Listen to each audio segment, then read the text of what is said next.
Welcome back to Sweet Yellow House and Happy New Year, everyone. And starting this Monday, we are going to start releasing our weekly videos on Monday. It just works better for my family and our schedule. So today's craft is going to start out with some buckets that we purchased at IKEA.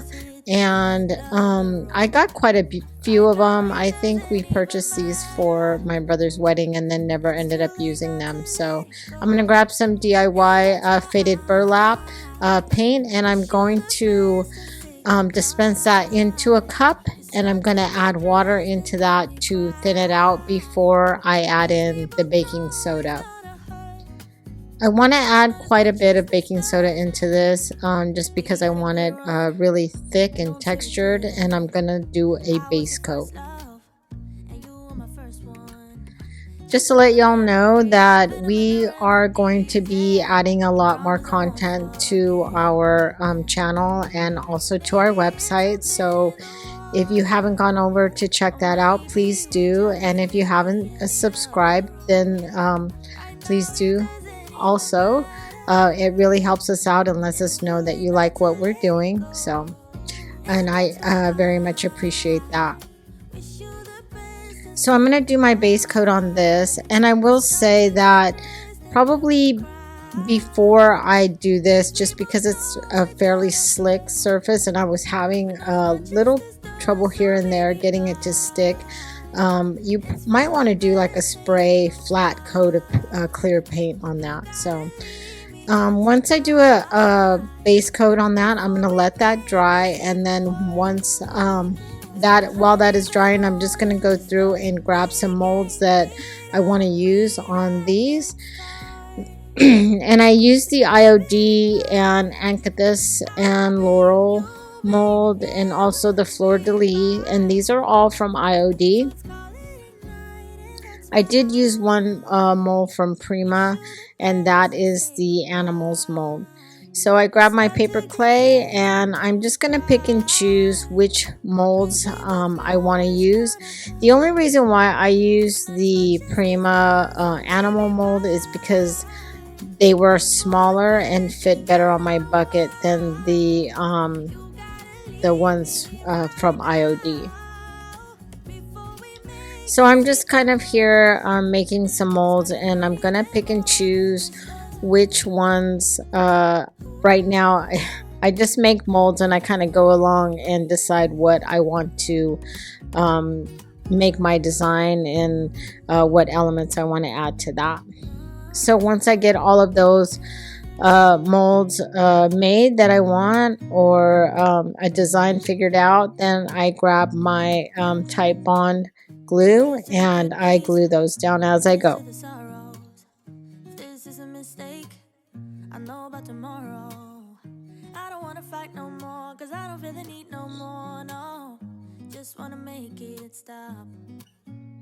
The look that I'm kind of going for with these buckets is like a pottery look, and so the goal is to add a lot of texture. The reason why I put the base coat of paint down with all that texture is because I wanted the clay molds to kind of melt into that and become part of it, and not have like a lot of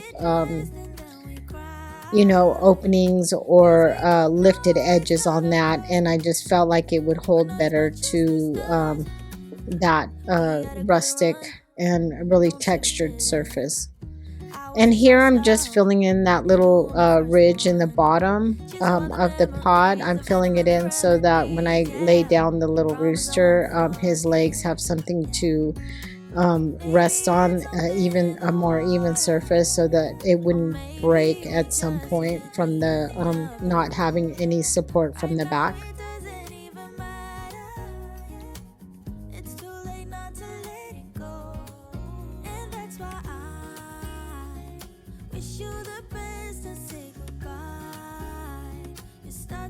I had enough buckets to do like 3 sets of 3, and that's what I'm gonna do. I'm gonna do some with farm animals, some with some plaques, and other ones for just my logo on it.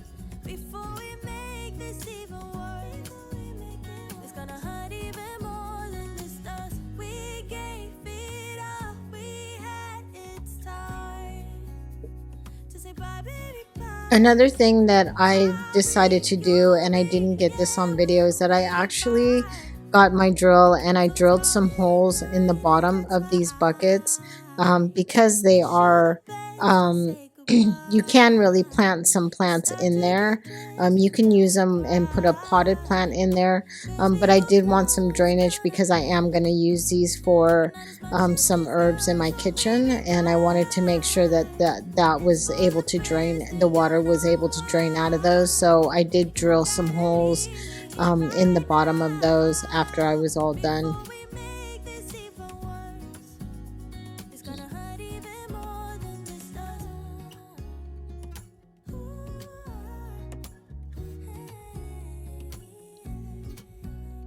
I've tried out some other paper clays in the past, but I always seem to go back to this one. The texture of it, and I like the fact that it's a little bit softer than the other ones that I've tried, I feel like, and it's just easier for me to kind of control it. I know about tomorrow. I don't want to fight no more, cause I don't feel the need no more, no. Just want to make it stop. For this particular mold, I probably should have stuck this in the freezer for about 15 minutes. This one, I really love the look of this one, also, but it is very delicate. So if you're having issues with getting the more delicate molds out of the mold itself, then you might want to try putting that in the freezer for about 10-15 minutes. It stiffens it up and it makes getting them out a little bit easier. So once I got that plaque mold from the olive crest mold set out, I grabbed some rubber stamps, and I believe I purchased these from Michael's, and I know they have different sets on Amazon, but I did get these from Michael's, and I'm using these to press Sweet Yellow House into that plaque.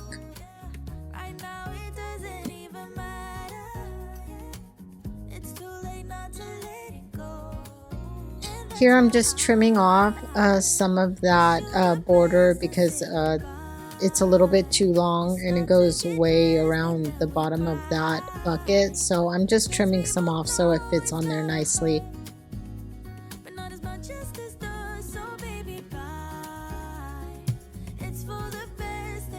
And again, I'm just adding all of these elements to the buckets with some Titebond glue.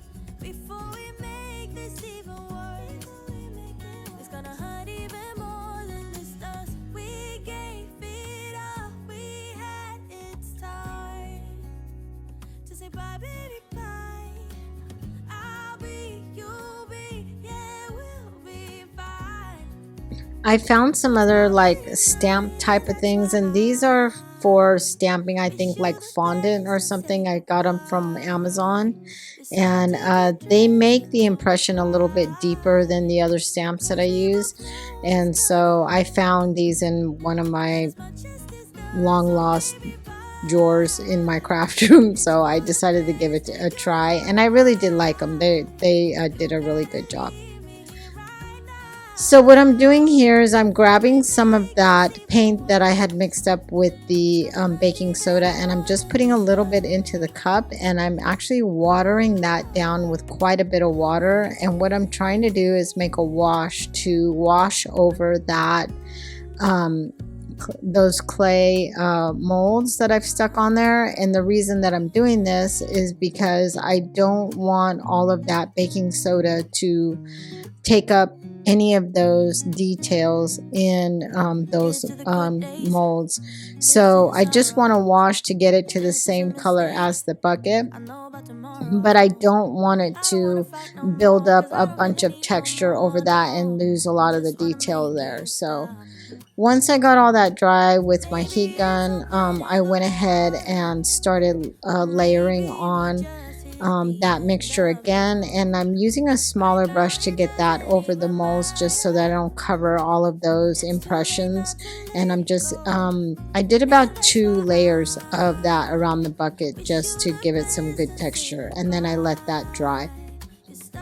Once that was dry and ready to go, I grabbed my antiquing wax and I watered that down. And what I'm going to do is grab a fan brush and I'm just going to do some splatters around.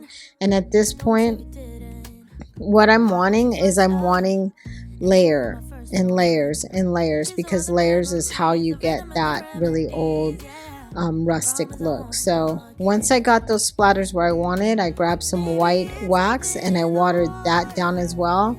And I'm just going to make my way around the bucket and the molds, and I'm going to lay that down. And really this is to give me another layer. It's going to smooth out some of those splatters, and it's going to let me move around the next layer, and so that it doesn't completely soak into that paint.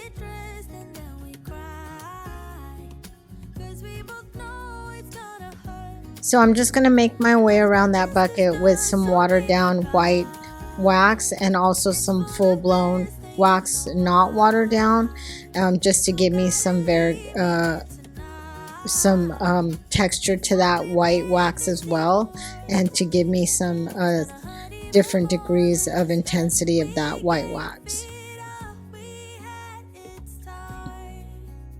Then I'm going to go ahead and grab that antiquing water mixture again, and I'm gonna start making my way and going around all of the edges of the molds, the top of the bucket, and also around the bottom. So I'm gonna put that on, and because I have the white wax there, I'm able to move that antiquing wax around fairly easy and wipe it back where I want to.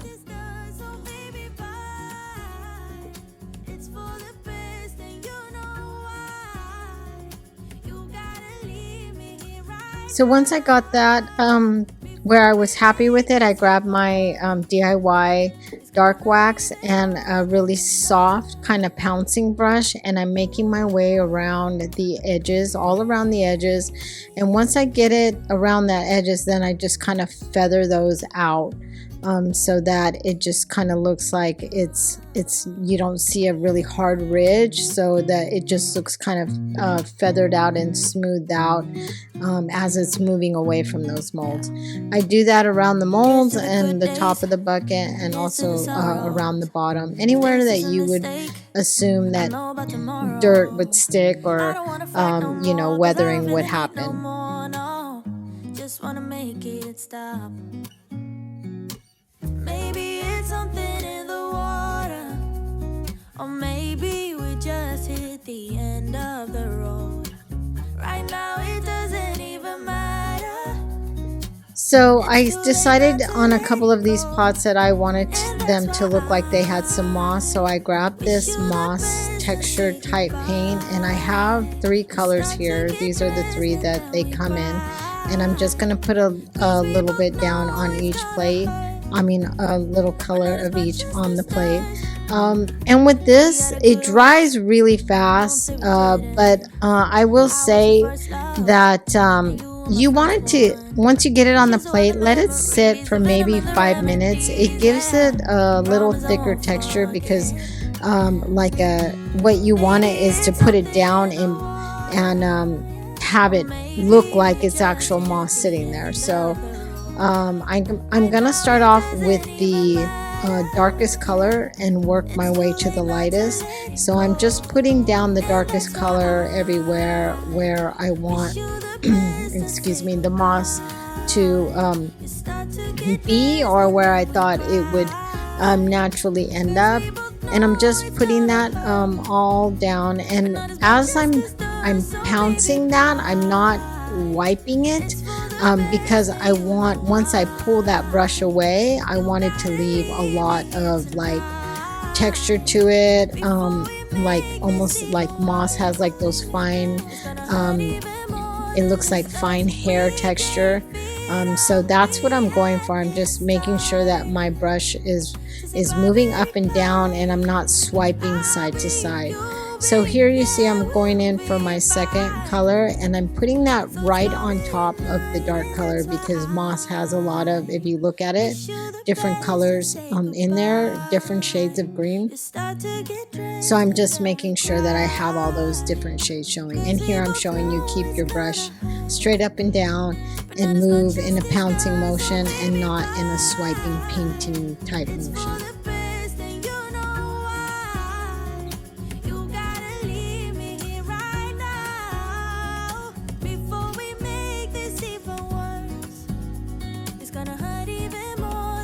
So here I'm starting out with my brightest green color. And also too, don't be afraid once you get that and to go back if you need to add a little bit darker or if you need to add some of that middle color in there. This is, you know, your perception of what it looks like to you. So don't be afraid to go back and forth in between colors and get that to be exactly where, you know, it looks nice to you.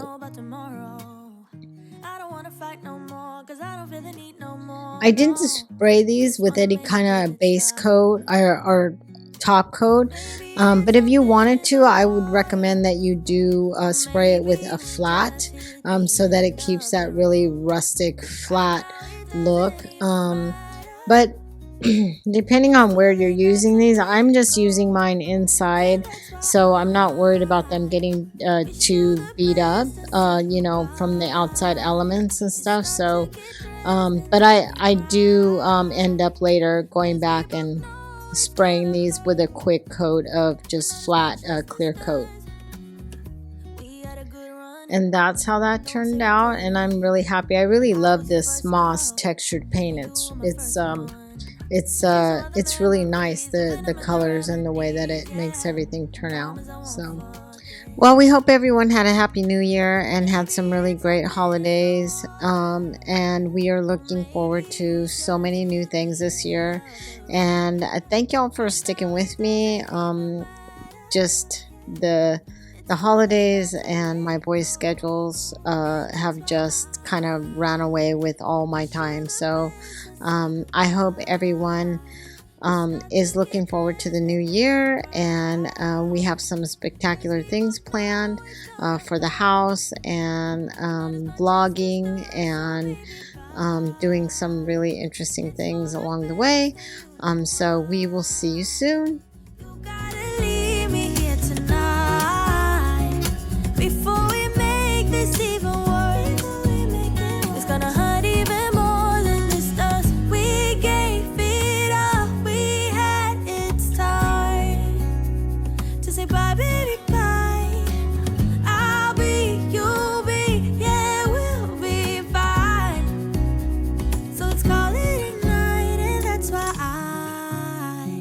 Wish you the best and say goodbye.